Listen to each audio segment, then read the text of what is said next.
When you use any device that is powered by electricity, you have Nikola Tesla, one of the greatest scientists to ever live, to thank.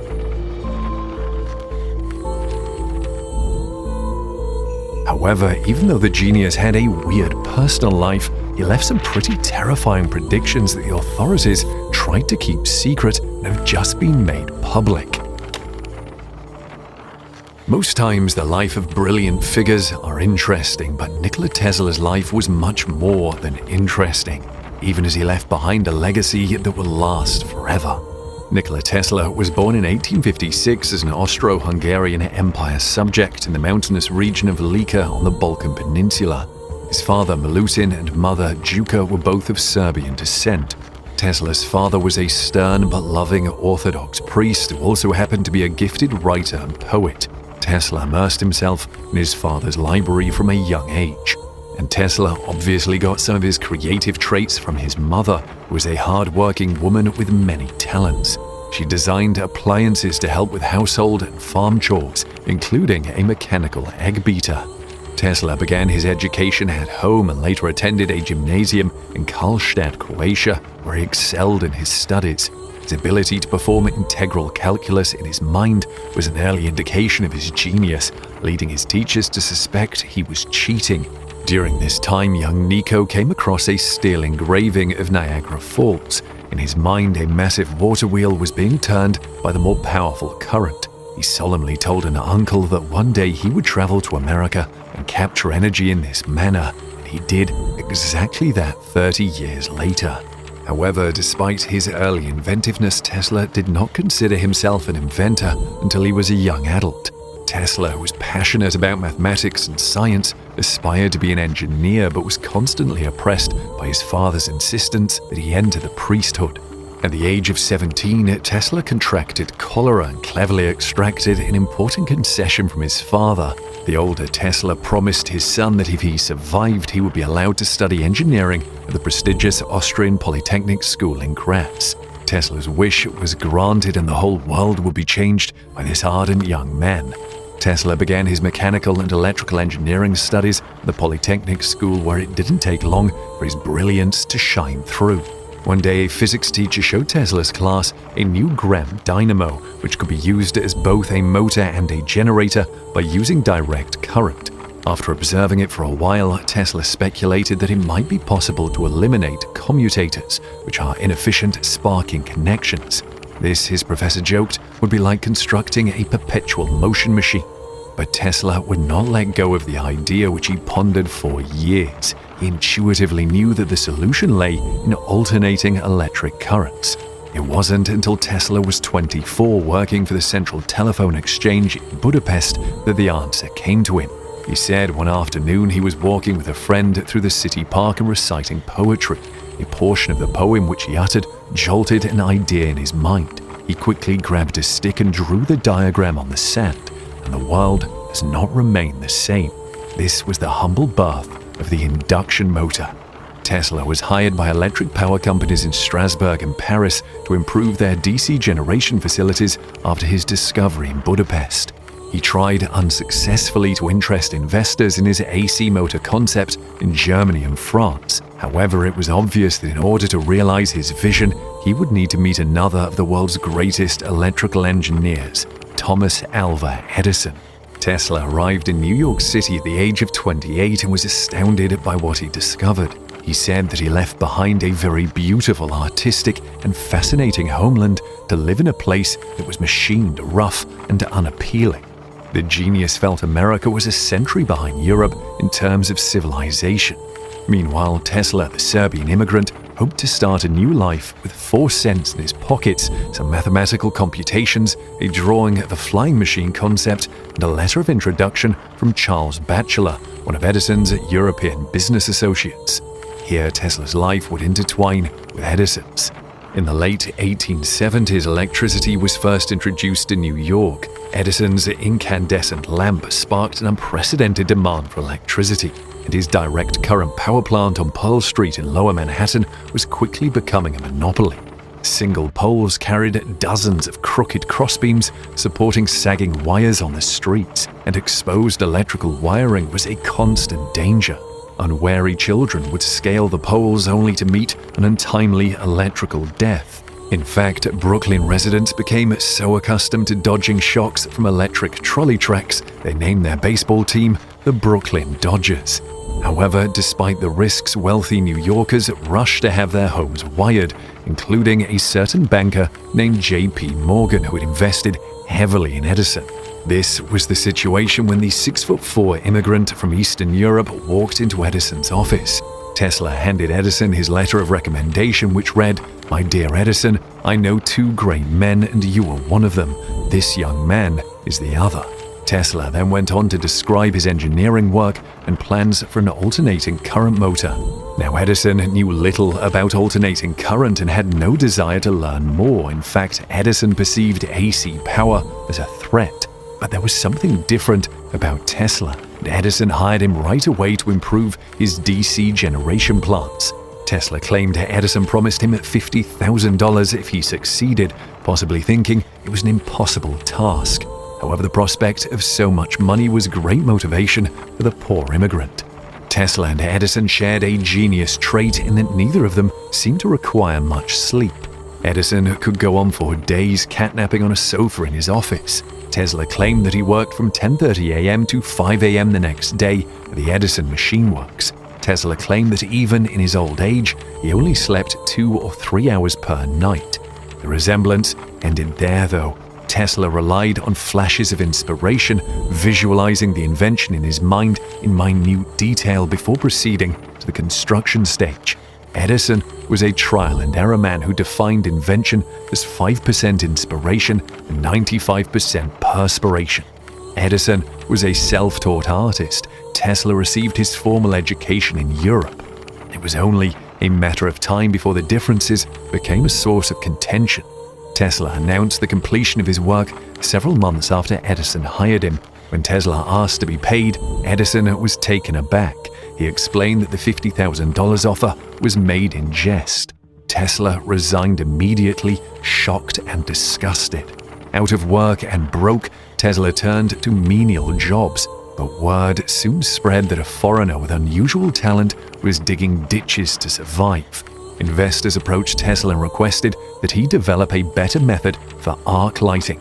Despite the fact that this was not the opportunity he had hoped for, the group agreed to finance the Tesla Electric Light Company.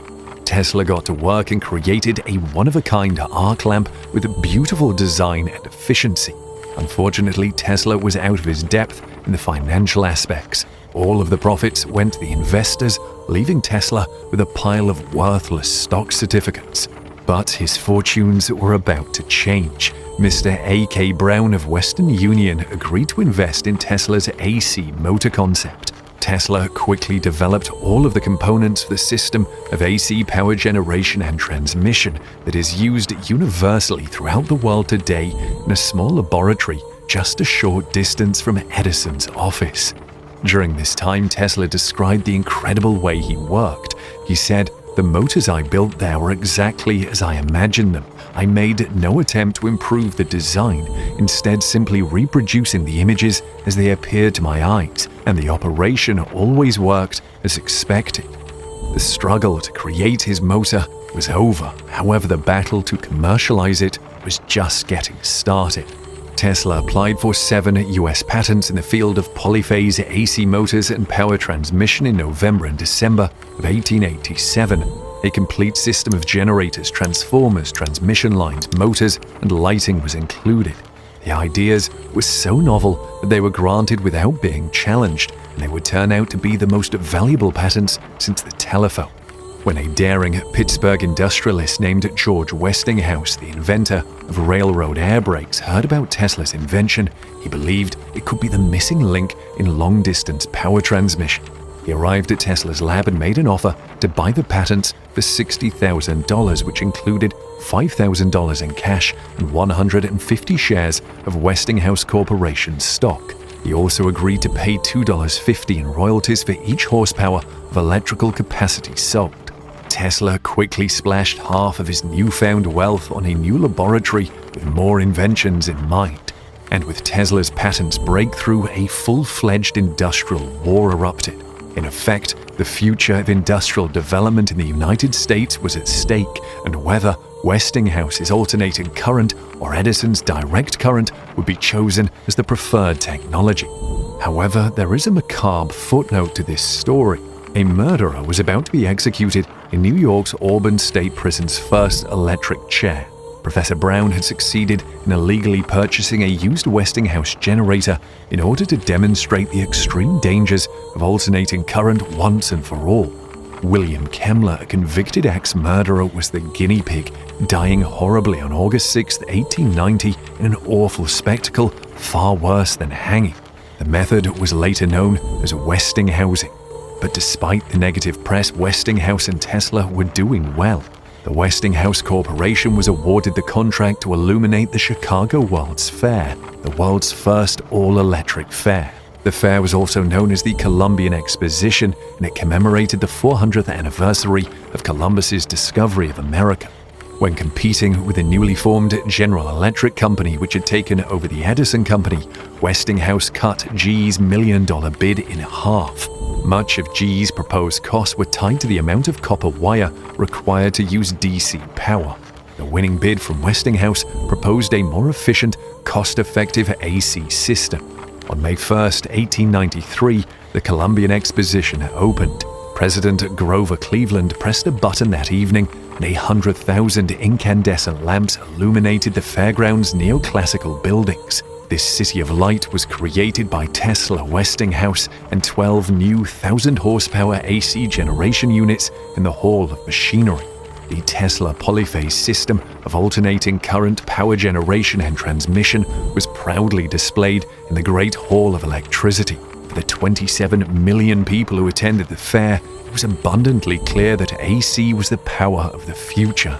From then on, alternating current accounted for more than 80% of all electrical devices ordered in the United States.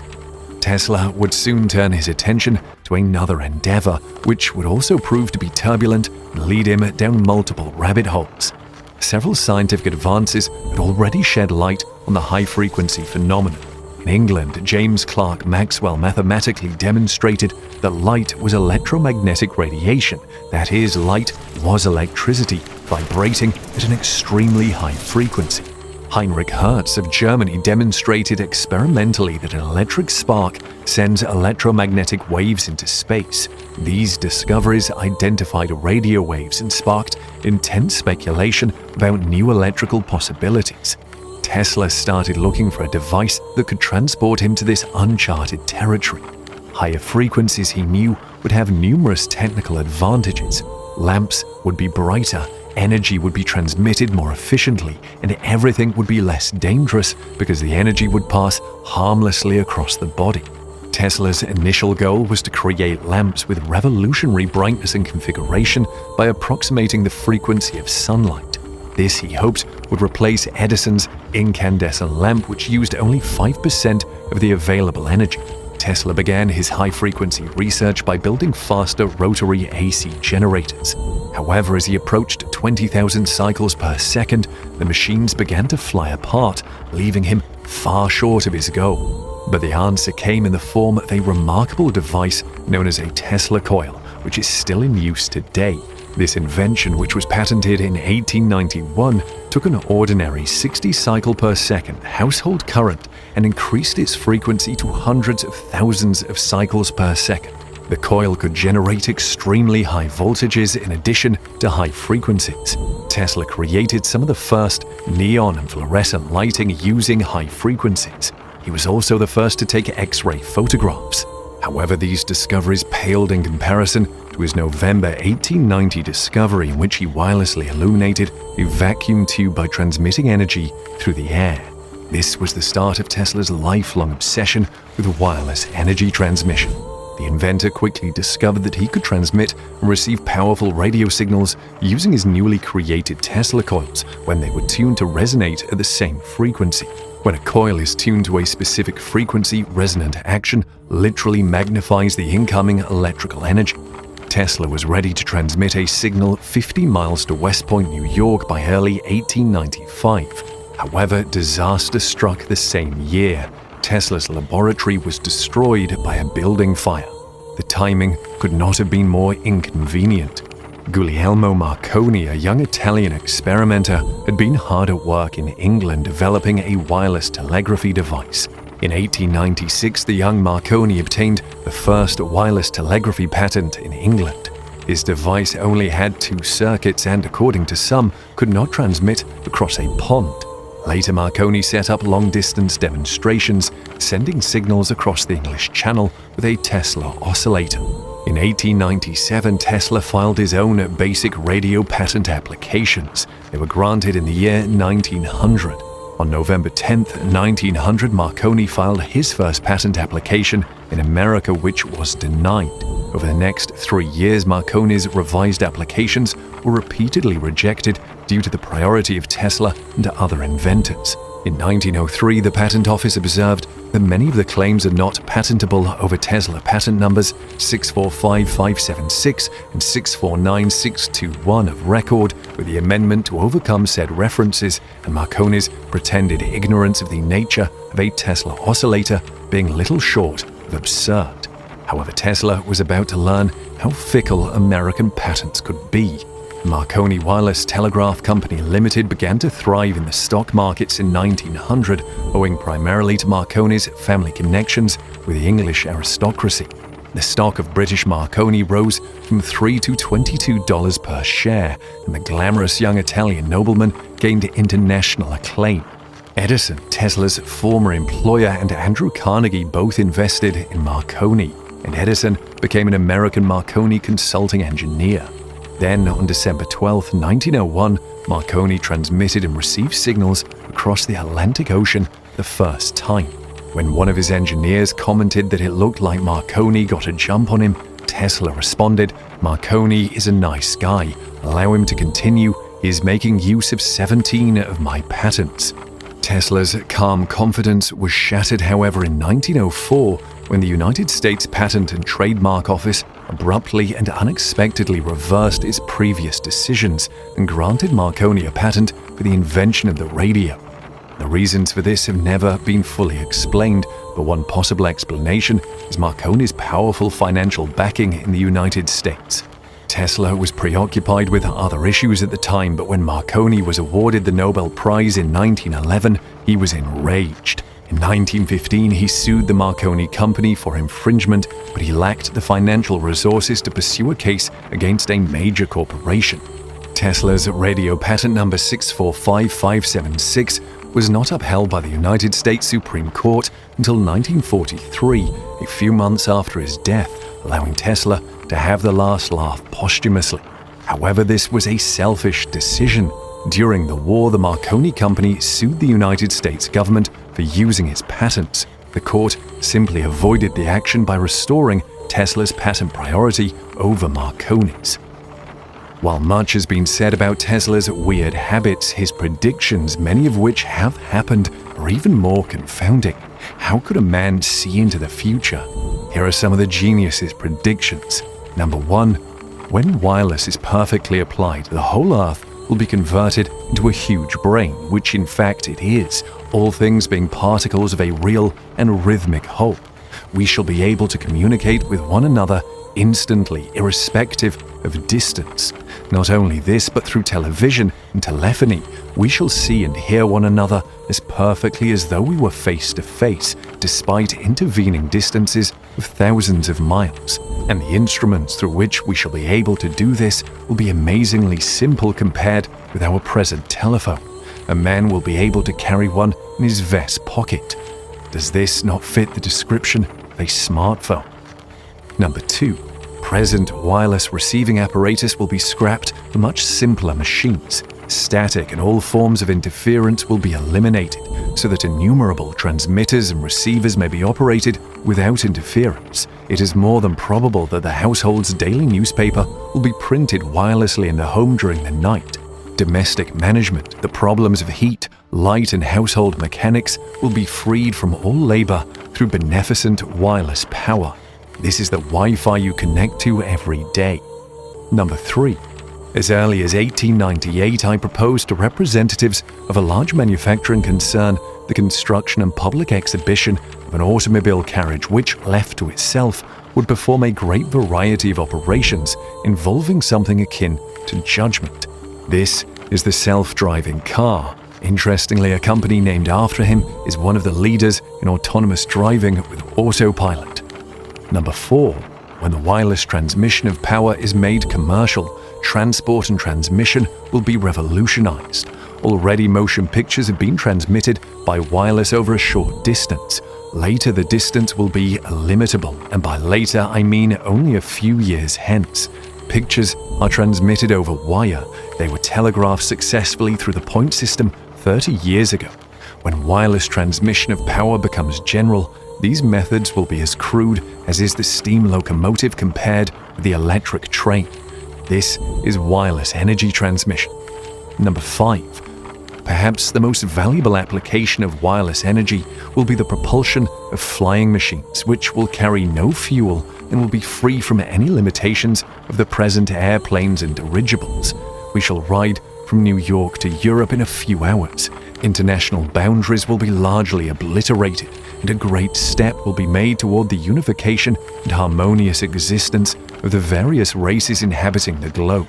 Wireless will not only make possible the supply of energy to regions, however inaccessible, but it will be effective politically by harmonizing international interests.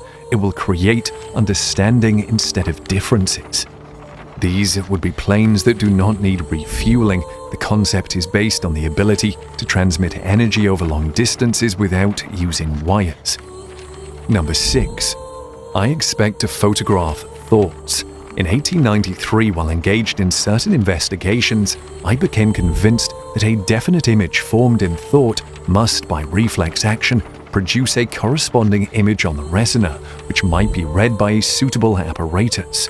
Now, if it be true that a thought reflects an image on the retina, it is a mere question of illuminating the same property and taking photographs, and then using the ordinary methods which are available to project the image on a screen. If this can be done successfully, then the objects imagined by a person would be clearly reflected on the screen as they are formed, and in this way, every thought of the individual could be read. Our minds would then indeed be like open books. When last did you get an MRI scan? See any parallels here? Number 7. I foresee the development of the flying machine exceeding that of the automobile, and I expect Mr. Ford to make large contributions towards this progress. The problem of parking automobiles and furnishing separate roads for commercial and pleasure traffic will be solved.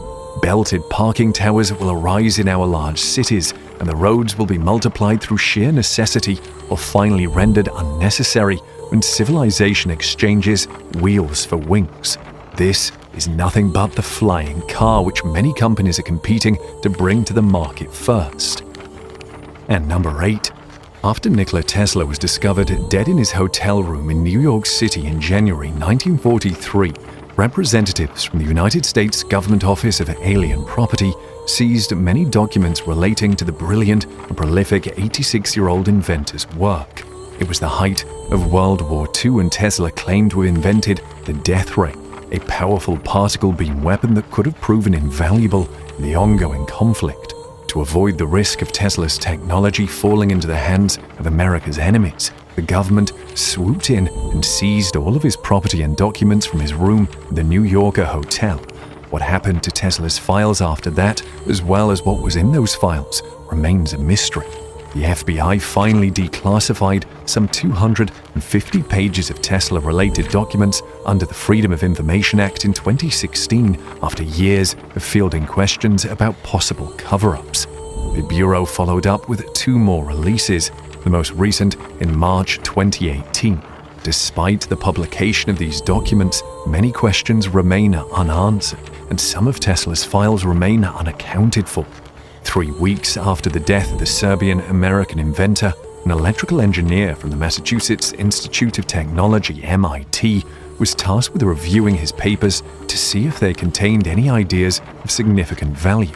According to the declassified documents, Dr. John G. Trump stated that his analysis revealed Tesla's efforts to be primarily speculative, philosophical, and promotional in nature, and that the papers did not include new, sound, workable principles or methods for realizing such results.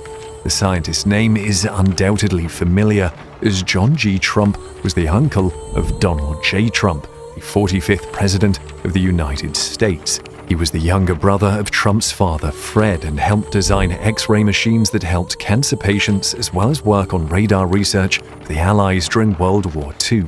Then there's the perplexing issue of the missing files.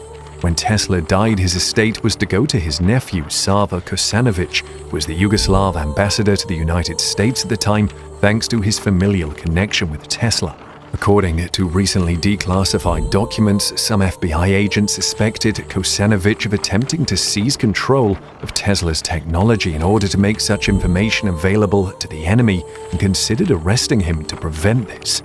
Tesla's files and other materials were sent to Belgrade, Serbia in 1952 after a US court declared Kosanovic the rightful heir to his uncle's estate, where they now reside in the Nikola Tesla Museum. However, while the FBI initially recorded 80 trunks among Tesla's effects, only 60 arrived in Belgrade. What happened to the remaining 20 trunks? Despite John G. Trump's dismissive assessment of Tesla's ideas immediately after his death, the military attempted to incorporate particle beam weaponry in the decades following World War II. Notably, the death ray-inspired Ronald Reagan's Strategic Defensive Initiative, or Star Wars program, in the 1980s. If the government is still using Tesla's ideas to power its technology, this could explain why some files relating to the inventor are still classified. Let's hear what you think of the genius Tesla in the comments section below.